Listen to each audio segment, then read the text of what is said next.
Hey, what's up, guys? Your boy OG Black with the fire one today on this Saturday for you guys. Remember, smash, like, subscribe. Remember, I got my new channel, the OG Black Show. You can find it on the description below.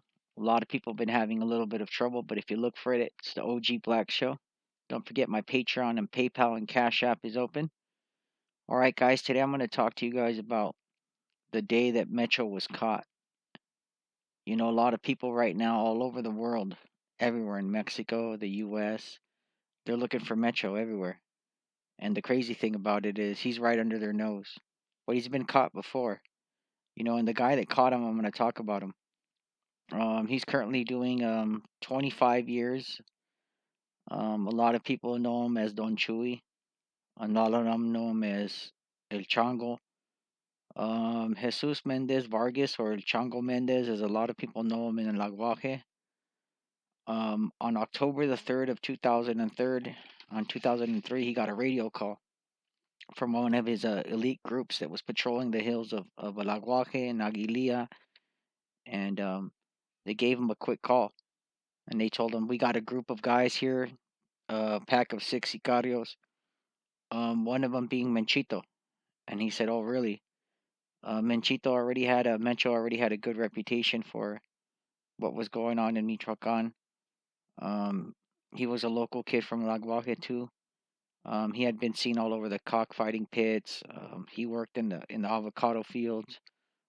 He grew a little pot for a while, and they knew that he was really close to the Valencia brothers, which were the heart, and the soul of Michoacan for a while. But they knew that the Valencias were on the way out, and El Chango Mendez went to the hills and pretty much had Metro tied up. You know, story goes that Metro thought he was an elite soldier, like an elite guy, because he had grown up in the Aguaje Hills, and he had grown up in the Aguaje, and he knew definitely what was going on everywhere. You know, it was October 3rd. It was a cold night. Actually, in Michoacan, when it happened, there was rain. There was a lot of cold. People were on the radios, and a lot of people say that El Chango Mendez had his number. Now, people were asking at that time who was El Mecho. Now, El Mecho was the head of the Valencia Sicarios.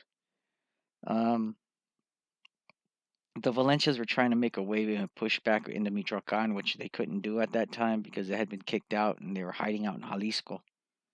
Um, the crazy thing about El Chango Mendez is that a lot of people don't know about him is that when he caught Mencho, a lot of people say that Mencho was really upset because he had him kneeling down, and it's no disrespect to Mencho or any of his guys. He had him kneeling down and he had him crying like a little kid and begging for his life.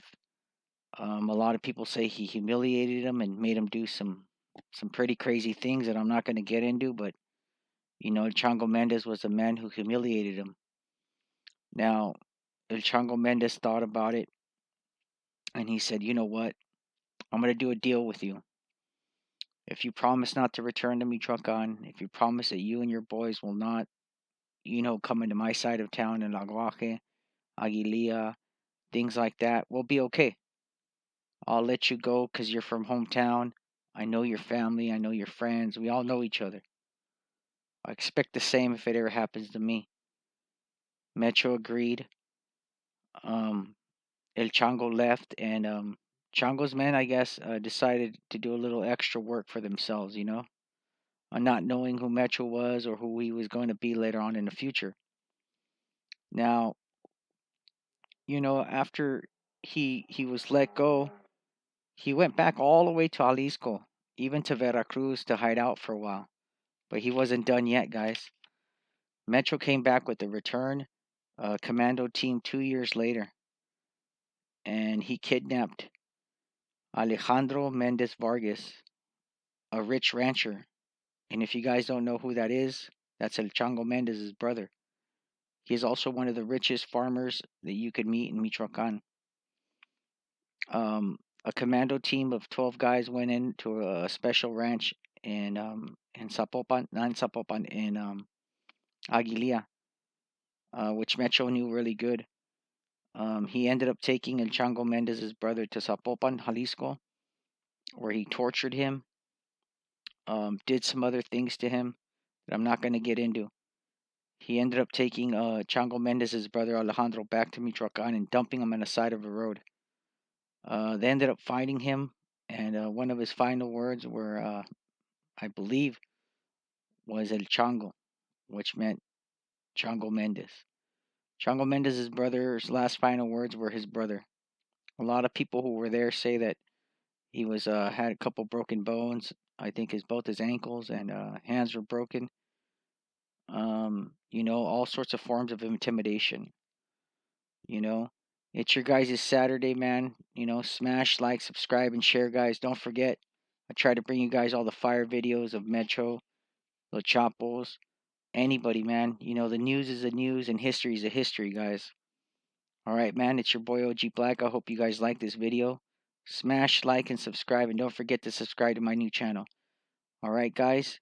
I hope you guys enjoy this, and I'm out.